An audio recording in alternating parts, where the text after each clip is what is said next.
Magandang umaga, Norberto. Kamusta na po kayo? Gusto ko lang po kasing balikan yung pinag-usapan natin tungkol sa Diyos-Diyosan. Ay, oo, Bibloy. Gusto ko ngang matutunan ang tungkol sa lahat ng aral dyan. At buti naman at napasyal ka. Sabi niyo po kasi, maraming uri ng Diyos-Diyosan. Andiyan ang pera, kasikatan, material na bagay, asawa, at sinabi niyo na ang lahat ng ipinapalit sa Diyos, anumang bagay ito, ay Diyos-Diyosan. Di ba nga? Opo, tama po.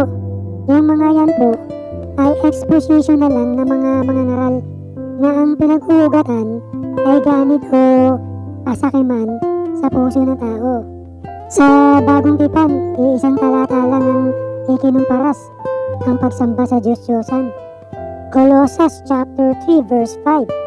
Kaya't patayin na ninyo ang mga pagnanasang makamundo, ang pakikiapid, karumihan, mahalay na simbolo ng damdamin, masamang pagnanasa, at mga kasakiman na isang uri ng pagsamba sa Diyos-Diyosan. Hindi po inihahambing na ang pagsamba sa Diyos-Diyosan ay ang kung ano-ano pong mga bagay na pwedeng pamalit sa Diyos. Sa kadahilan ng matatanim sa isip ng tao, katulad ng aral sa Lumang Tipan na ang Diyos-Diyosan ang mga imahen at atributong ipinapalit ng tao para sambahin sa halip na ang Diyos. Ganun ba? Pagliliis po yan ni Satanas sa tunay na kahulugan ng Diyos-Diyosan. At may dagdag ko po, ayon kay San Pablo sa Roma chapter 1 verse 23, tinalikuran nila ang kaluwalhatian ng Diyos na walang kamatayan at ang sinamba nila'y mga larawan ng mga taong may kamatayan, ng mga ibon, ng mga hayop na lumalakad, at mga hayop na gumagapang. At ito pa, Romans chapter 1 verse 25, tinalikuran nila ang katotohanan tungkol sa Diyos at pinalitan ng kasinungalingan. Sinamba nila at pinaglingkuran ang mga nilikha sa halip na ang lumikha na siyang dapat papurihan magpakailanman. Amen. Totoo nga na ang Diyos-Diyosan ay imahen o ribulto na ayon sa sinabi mo ay mga nilikha ng kamay ng tao para sambahin. Hindi nga naman malilika ang kasakiman sapagkat iyan ay likha sa tao at iba pang bagay na naglilihis sa tunay na kahulugan ng Diyos-Diyosan. Tama ka dyan, Mang Berto. At ayon dyan sa Roma chapter 1 verse 25, nagiging Diyos-Diyosan ito pag may intensyon ng tao para ito ipalit sa lumikha para sambahin. Marami tayong ganyan na nakatayo sa mga monumento at iba pa. Nagiging Diyos-Diyosan ito kung ito ay pinapasan, pinuposisyon, dinadasalan, niluluhuran, pinaglilingkuran at sinasamba ng tao ayon sa isang propeta sa Lumang Tipan.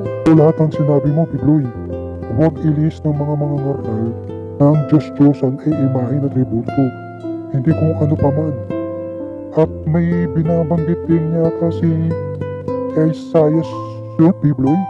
Kaya po, sa Isaiah chapter 44, verse 13 hanggang verse 20. Verse 13, ang karpintero naman ay kumukuha ng isang pirasong kahoy, ginuguhitan niya ito ng anyong tao, saka inuukit hanggang sa mayari ang isang magandang imahen. Pagkatapos, ilalagay niya ito sa kanyang bahay. Verse 14, pumipili siyan at pumuputol ng isang matigas na kahoy sa gubat tulad ng cedar, encina at cypress. Maaari siyang magtanim ng laurel at ito ay hintayin lumaki habang inidilig ng ulan. Verse 15. Kaputol na kahoy nito ay ginagawang panggatong at ang kaputol naman ay ginagawang Diyos-Diyosan. At isang piraso ay iginagatong para magbigay ng init sa kanya at para igatong sa pagluluto. Ang isang piraso ay ginagawang rebulto para sambahin. Verse 16. Ang ibang piraso ng kahoy ay ginagawang panggatong. Dito siya nag-iihaw ng karne at nasisiyan siyang kumain ito. Kung nadarama niya ang init ng apoy, ay nasasabi niya ang ganito, salamat at hindi na ako nililigaw. Verse 17. Ang natirang kahoy ay ginagawa nga niyang Diyos na kanyang niluluhuran at sinasamba. Dumadalangin siya sa rebulto, iligtas mo ako sapagkat ikaw ang aking Diyos. Verse 18.